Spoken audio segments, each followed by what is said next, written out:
Les amis, c'est Malik Gamer, on se retrouve pour une nouvelle vidéo. Si vous êtes nouveau sur la chaîne, sachez que je fais des tutos 2 fois par semaine en vous proposant les meilleurs sites, soit des sites de films et séries ou des sites pour hacker des jeux. En somme, je me suis lancé dans le contenu gaming divertissant et instructif dans le but de faciliter la tâche sur certaines applis qui vous aideront à mieux régaler votre quotidien.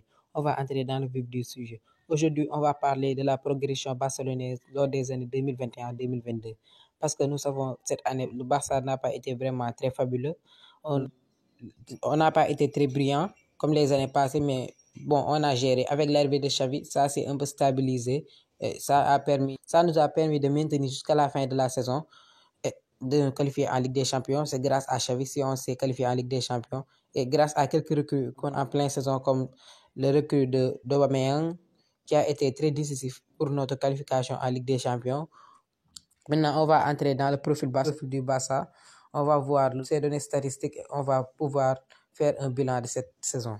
Progression du Barça est là. On a vu cette année, on a joué 53 matchs, ça est là. On a joué 53 matchs, 86 buts. On a fait 8 passes décisives. Le meilleur buteur a été Pierre-Emerick Aubameyang avec 13 buts. Bon, vous avez vu, si je vous dis que Pierre-Emerick Aubameyang nous a sauvé cette saison parce qu'il est venu en plein milieu de saison et il a vraiment cartonné. Lors de ses débuts, il est venu, il a marqué beaucoup de buts. En 7 matchs, il a marqué 11 buts, vous avez vu. Donc, Aubameyang, il a été vraiment très décisif. Il nous a aidé dans beaucoup de matchs. On a gagné 2 matchs à 1-0 et c'était lui qui nous avait sauvés. Même Luc de Jong aussi, il a été vraiment très décisif. Même s'il joue 5 à 10 minutes, il n'est pas le meilleur joueur. Mais quand il marque des fois, il marque des buts. En fin de match, il est vraiment un sauveur. Comme Origi, il le faisait sur Liverpool. Franck de Jong aussi, c'est un grand sauveur. Bon, on a vu également Ter Stegen, le plus de temps de jeu. Vous avez vu, Ter Stegen, il est vraiment régulier, il se blesse rarement. Il a eu plus de temps de jeu cette saison. On va entrer dans le classement. On est deuxième. C'est pas mauvais, on est deuxième. Même si le Barça, ce n'est pas sa place habituelle. Le Barça, il est généralement champion d'Espagne. On est deuxième derrière le Real Madrid. Mais cette année, vous savez, on pouvait même être sixième, septième ou huitième même. Si l'année avait continué avec commande, peut-être même on ne serait pas en Ligue des Champions. Donc Xavi nous a vraiment aidé. Il y a des joueurs, exemple l'Anglais. L'Anglais n'a pas le niveau du Barça. L'Anglais, il est en défense, il ne sait même pas défendre. Donc lui, il ne mérite vraiment pas le Barça. Eric Garcia, depuis sa venue, bon, il n'a pas été très fabuleux, mais bon, on peut essayer de voir avec les années qui suivent. Un latéral comme Dest, moi je ne l'ai jamais vu. Piqué, on doit le changer parce que maintenant Piqué, bon, il n'a plus l'âge, mais il peut rester parce qu'il peut rester encore 1 an de plus parce qu'il peut nous apporter de la morale. Bon, c'est important aussi. Jordi Alba aussi, ses derniers matchs vraiment catastrophiques. Mais bon, lui aussi, il peut rester. Pour le moment, jusqu'à ce que l'on achète de nouveaux joueurs, il y a des joueurs qui peuvent rester. Piqué, Jordi Alba, 1 an de plus, c'est bon, c'est possible. Ter Stegen, il peut rester. C'est un bon gardien. L'erreur a été défensive, mais Ter Stegen n'a jamais eu des problèmes. Ter Stegen n'a jamais eu des problèmes. Mais pour le moment, pour moi, les meilleurs joueurs du Barça, c'est Araujo, Ousmane Dembélé. Pour le moment, ce sont les deux forces majeures du Barça. Araujo, Ousmane Dembélé, Pedri, surtout Pedri. Pedri, c'est le meilleur joueur pour le moment barcelonais, même s'il a pu rater les dernières parties de la saison. Mais Pedri, vraiment, c'est un grand joueur. Quand quelqu'un me dit que Pedri n'est pas bien au foot, je me dis que lui, il ne sait pas le foot. Parce que Pedri, vraiment, il représente le football en ce moment. Bon, Braithwaite, il n'est pas mauvais, mais il n'a pas de temps de jeu. Ansu Fati, c'est un grand joueur. Il va venir fort l'année prochaine. Espérons qu'il va venir fort. Adama Traoré, à sa venue, il était extraordinaire les 2-3 premiers matchs, mais après, il est tombé à l'eau parce qu'Adama Traoré, à la fin, il n'y arrivait plus. Adama Traoré ne peut pas marquer. Même si ses débuts étaient vraiment fabuleux, ses 2-3 premiers matchs étaient extraordinaires, mais à la fin, Ferran Torres également. Ferran Torres, c'est le préféré de Xavi. Je ne sais pas pourquoi Xavi, lui, il priorise les joueurs espagnols.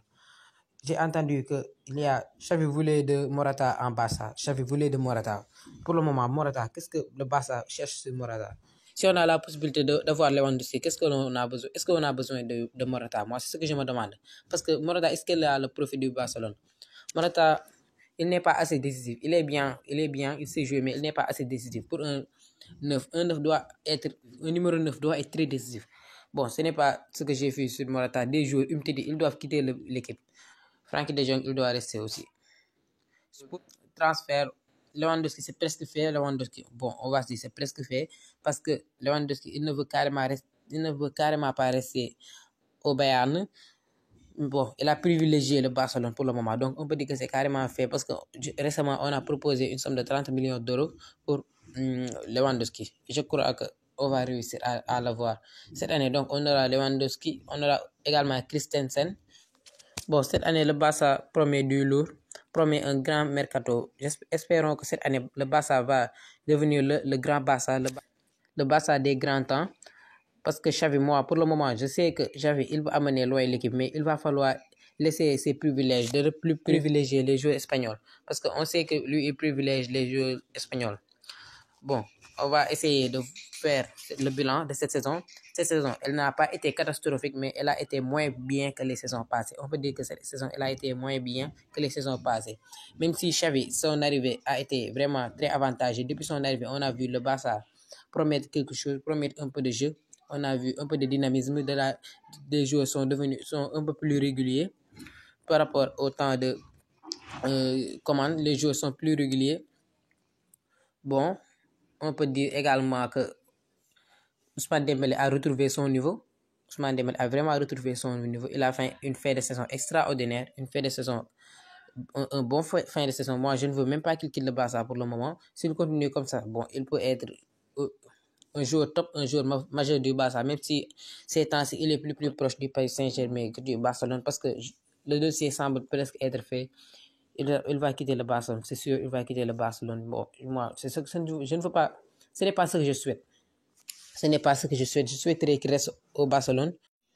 On s'approche de plus en plus de la fin de la vidéo.